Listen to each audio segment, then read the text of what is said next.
On today's episode, we're going to talk about a quote that's Allie, the owner of, or the co-founder of JaneApp, said at the JaneApp Ambassador retreat. I know I talked about it in my email, but it's a different one. So if you've already read that, make sure you still listen.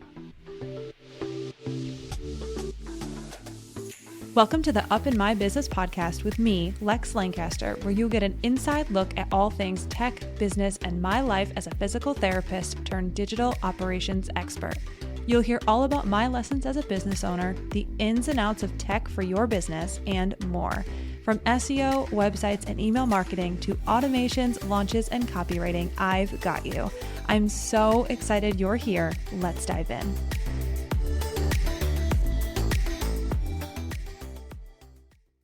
This episode is brought to you by Jane. It's not the clinic management software that I use currently to keep my practice running smoothly, but when I owned a practice, I did.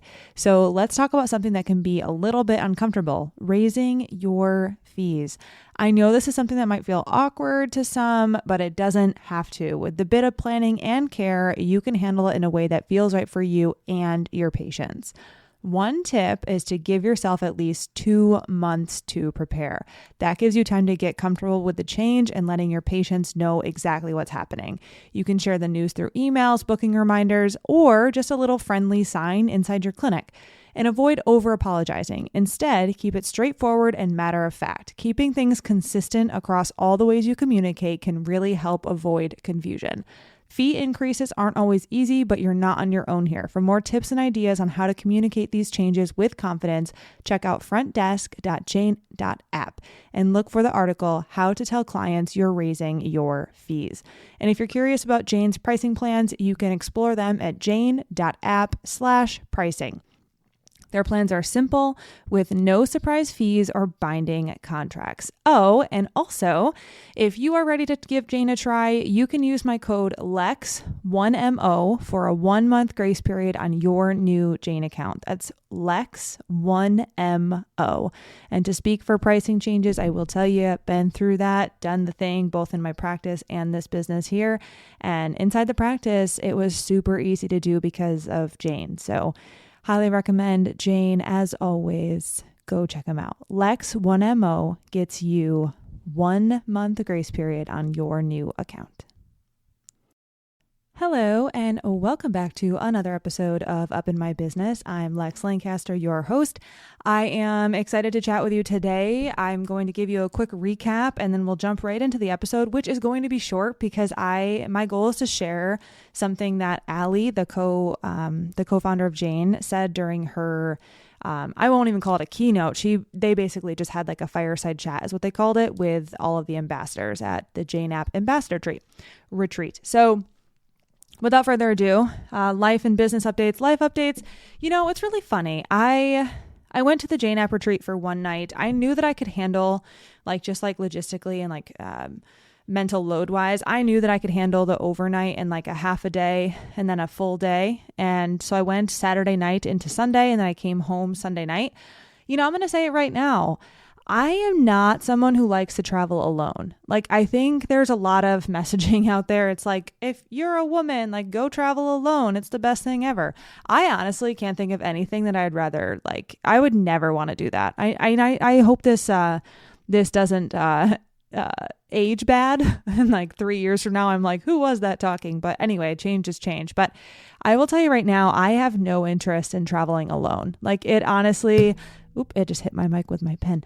It honestly does not excite me. I don't want to do it. It's not something that I enjoy. I was I'm definitely a wish you were here type of person. So anyway, I traveled alone, if you will, drive wise, and had a hotel room to myself for the Jane retreat. And Jane is absolutely lovely. So just so you I said it in my Instagram stories, but I always want to spend money at businesses who treat their people well. And the people at Jane, that at least the ones that I've met, and I would assume that this is everybody at Jane, they all love their jobs because Jane treats everyone so well. Like even the ambassadors, just, in an age or a day and age where everyone is like cutting their Christmas parties and cutting salaries back and getting rid of their top level employees. Like Jane is hosting retreats for their ambassadors and employees at a resort in Palm Springs. Like, I just can't, like, I'm speaking from a place of, yes, I got to go and I'm so grateful for it, but I'm also speaking to the company just being like outstanding when it comes to giving back to their people. So I don't know, like that makes me feel really confident in as far as like spending my money and promoting them, because it just makes sense to me when businesses treat their people good. And the opposite is also true. If you treat your people bad, like I don't really want to work with you. I don't really want to spend my money there. So it was just really good. It was so refreshing. Got to meet a lot of people that I only knew online. And then I also got to catch up with Emma Jack and Adele from Prehab Guys. So, and Mike too, as well, Adele's husband and one of the Prehab guys. But it was great. It was amazing to be in the space with all of these humans. All of the people that are there are like super, involved on social media. They have podcasts. They have, businesses that do coaching and consulting and all the things. And then also clinics. And everyone is basically, they have their hands in multiple pots, and it's great. And it was a really cool room to be in because everyone was really collaborative and fun and kind. It was just very, very nice and refreshing.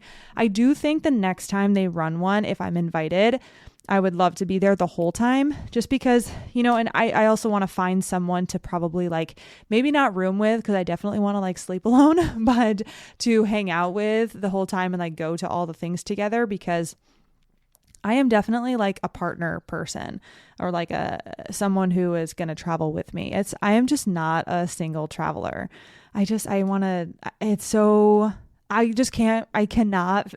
feel like I ever would want to like go abroad alone or anything like that. And this is like a nice taste of that, but I'm like, I'm good. I'm good. I don't want to go alone. But anyway, that was my weekend. Last weekend, played some volleyball as well. And this weekend we've got some volleyball coming up, and one of our friends has an ice skating competition. So we're going to go there too. But other than that, everything is really, really good. No complaints over here. Business-wise, going to be launching my small group SEO continuation offer for those who have been in SEO school. I have to do all of the back-end logistics stuff, but I'm really excited about it.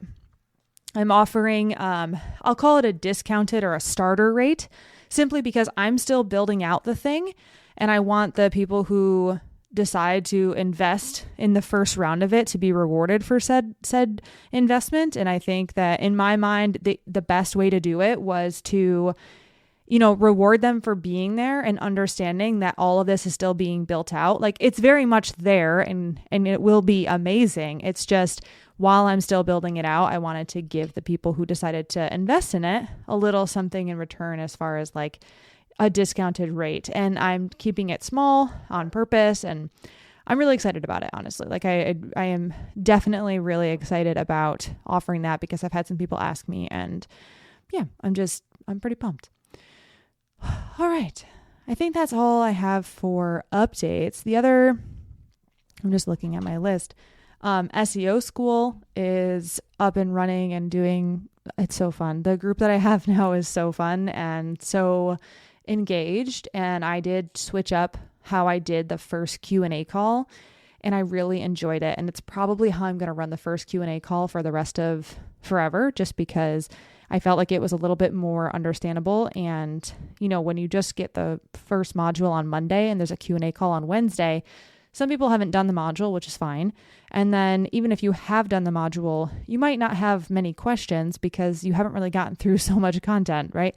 So I decided to run it a little bit different this time. And I actually brought some teaching points to do a little education around what they're going to be learning and some future casting. And I think it went really well. So probably going to keep doing that in the future just because I did enjoy it a lot. And the exercises we did, just felt like it made sense, and a lot of people, got a lot out of it. So that made me really happy. All right, let's jump into the episode. I am excited to talk about this one today. like I said, it'll be short. And I think that it goes right along with what I was referring to about the JaneApp retreat. So Allie and Trevor are the co-founders of Jane, and you can read about them on the Jane website. But in the beginning of the Jane, I shouldn't say the beginning, the start of Sunday of the JaneApp retreat, Allie and Trevor did a fireside chat. So all that was is they sat on the stage, they told the story of Jane, and then we got to ask them questions. And one of the things, I'm going to actually pull up my phone so I have the actual quote. One of the things that Allie said was, she used to, and I'm going to paraphrase and probably get some things wrong here, but I have the quote written down. She was talking about how, like as a business owner, there are things that you have to decide, what you're going to do today, what you're not going to do today, what do you need to do today. And what she said was every day that she showed up, what she would ask herself is, what's my definition of a successful day? And that's how she would approach her entire day. So again, what's my definition of a successful day? Because when you look at any external factors, if you will, or social media, or, how other people live their life, you might consider, well, I'm only doing X, Y, and Z today. Is that a successful day or is it not? Like, am I being successful today? Am I not? Or what also could I be doing? What could I not be doing? And I found it really powerful as a reflection question, whether you're someone who plans out your days or your weeks or your months, what have you. It could really work for anything. And it would just be asking yourself and maybe writing it down, what is your definition of a successful day? And it may change each day. It may change on Monday from Tuesday to Wednesday, etc. So again, I'm just inviting you to consider that there are different ways to do things. There are different ways to be successful. There are different methods of going through your day-to-day life. There are different ways to run a business. There are different ways to measure, if you will, your success, be it money, be it happiness, be it your ability to do what you want when you want with who you want, like however you measure success. And if you're trying to succeed or stay on the right track, quote unquote, the right track, or get things done in your business, or decide, what am I going to do today? Or what am I going to do tomorrow? Or what is my goal for the year? Just asking yourself, what is my definition of a successful day today? And then doing that and getting those things done, because with that considered, that means that you're going to be putting what you actually want to do or need to do first, rather than what you think or should, or shoulding yourself into doing stuff that doesn't really matter. So really deciding for yourself, again, what's my definition of a successful day?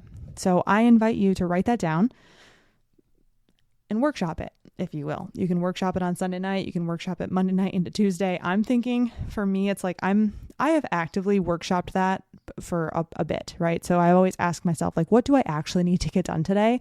Because on our never-ending list of tasks as a business owner, like literally, I don't think there's ever not something on our to-do list. You could always do something. But if you take the time and decide, what's my definition of a successful day? You're not going to be continually chasing a benchmark that isn't really there, or continually chasing a completion task that you don't really have to do, or making yourself miserable and, sitting out on activities and losing time with family, friends, etc., because you're trying to put yourself on this benchmark that you don't even need to be on. So I invite you to think about that and workshop that for yourself and decide whether that's daily or weekly, like what is my definition of a successful day, and really lean into that. And again, thank you to Allie, for the co-founder of Jane, for that quote there. It really did land for me. And I'm really happy that she had said that, because I do think it applies to a lot of different areas, but especially for all of us and all of you who listen to this podcast. Okay, friends, I told you, keeping it short, because it's nice when it's short. You get to listen to on your commute and then call it a day, right? All right, that's all I've got for you. I hope you have a lovely rest of the week. Thank you so much for listening. I will catch you next time.